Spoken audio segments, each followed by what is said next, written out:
రఘురామకృష్ణరాజు పాములపర్రు పంట కాలువ అభివృద్ధి పనులను ప్రారంభించిన ఆయన గట్టు ఆక్రమణలతో కాలువలు కాలుష్యానికి గురవుతున్నాయని అన్నారు.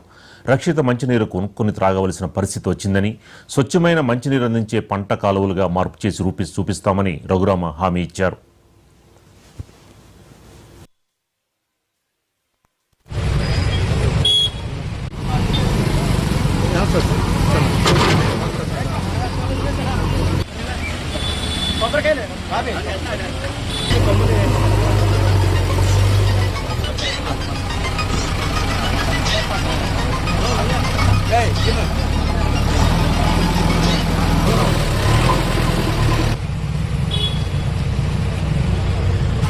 ఉండి కెనాల్ నుంచి పాములపర్రు వెంకటరాజగూడెం ఆ 2 గ్రామాలకు కెనాల్ నుంచి వాటర్ వెళ్ళే ప్రొవిజన్ గత 3-4 సంవత్సరాలుగా ఆల్మోస్ట్ మూసుకుపోయింది.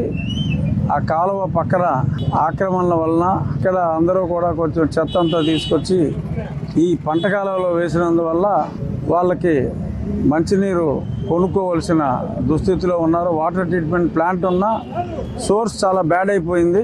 ఇప్పుడు ఆ 2 గ్రామాల ప్రజలు వాళ్ళ మంచినీటి సమస్య చెప్పిన తర్వాత కారణం ఏంటి అంటే ఇక్కడ ఉన్న కొద్ది ఆక్రమణలు, ఒక 20 మంది చేసిన ఆక్రమణల వలన 2000 మంది మంచినీరు కొనుక్కోవలసిన దారుణమైన పరిస్థితి వచ్చింది. అందుకని ఇమీడియట్గా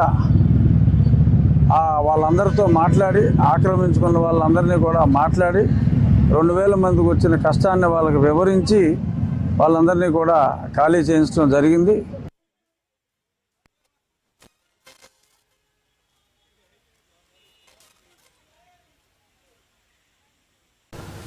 వైసీపీ హయాంలో ఉన్న వారంతా